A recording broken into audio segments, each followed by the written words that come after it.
જય માતાજી મિત્રો, 12 બીજના ધણી રામદેવ પીર મહારાજ આજથી 600થી વધારે વર્ષો પહેલાં રાજસ્થાનના બાડમેર જિલ્લાના કાશ્મીર ગામમાં ભાદરવા સુદ બીજના દિવસે રામદેવ પીરનો જન્મ થયેલ.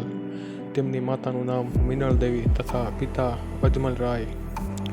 તે સમયનું કાશ્મીર એટલે કે આજનું રામદેવરા, એ સમયમાં રામદેવરાઓને કાશ્મીર તરીકે ઓળખાતું હતું. હવે રામદેવ પીર વિશે થોડી વધારે માહિતી મેળવીએ તો તેમના પત્ની નેતલદે, તેમનો વંશ તંવર વંશ. રામદેવ પીરને ભગવાન દ્વારકાધીશ શ્રી કૃષ્ણ પરમાત્માના જ અવતાર મનાય છે. ગુજરાત અને રાજસ્થાન મારવાડમાં બાબા રામદેવ ઉપર શ્રદ્ધા રાખનાર લાખો ભક્તો છે અને હાલના સમયમાં પણ ગુજરાત અને રાજસ્થાનમાં બાબા રામદેવના અનેક મંદિરો, અનેક પૂજ્ય સ્થાનો આવેલા છે. તેમના ગુરુનું નામ બાળકનાથ હતું.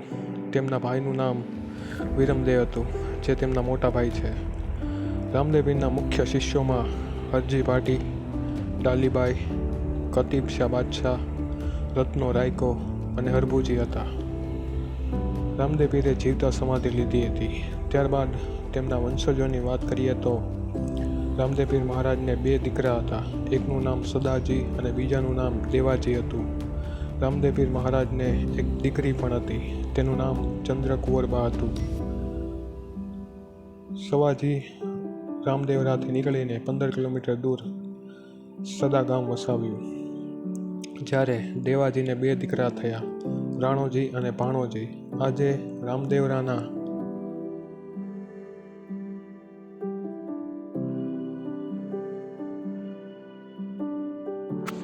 રામાપીર મંદિરનો વહીવટ રાણોજીના વારસદારો જ કરે છે. 2011ની સાલમાં રામદેવજીની 16મી પેઢીના વારસદાર રાઓ જસવંતસિંહજી તનવરનું નિધન થયું હતું. આજે એમના દીકરા રાઓ શ્રી ભૌમસિંહજી તનવર 17મી પેઢીના વારસદાર હાલમાં જીવિત છે અને રામદેવરાના ગાદીપતિ તરીકે પૂજાય છે. તો આ હતી રામદેવ પીર મહારાજના જીવનની તથા તેમના વંશજોની થોડી ઘણી માહિતી. મિત્રો, આ માહિતી ઉપરથી આપણે જાણીએ કે હાલમાં પણ રામદેવ પીરના વંશજો, તેમની પેઢી 17મી પેઢી, 16મી પેઢી હયાત હતી.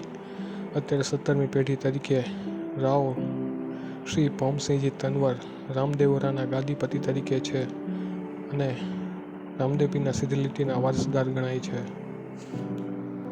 આમ રામદેવ પીર મહારાજને ભગવાન શ્રી કૃષ્ણના અવતાર માનવામાં આવે છે. રામદેવ પીર મહારાજે પોતાના જીવનકાળ દરમિયાન અનેક ધાર્મિક કાર્યો, અનેક કુરિવાજો દૂર કર્યા, અનેક લોકોની મદદે આવ્યા અને ભેદવારૂપી રાક્ષસનો નાશ કરી પૃથ્વીનો ભાર ઓછો કર્યો અને અંતે દેવપુરુષની જેમ સમાધિરૂપી બ્રહ્મલીન થયા. આજે પણ બાબા રામદેવમાં માનનાર લોકો અનેક છે. તેમના પર અટૂટ શ્રદ્ધા છે, વિશ્વાસ છે. અસ્તુ.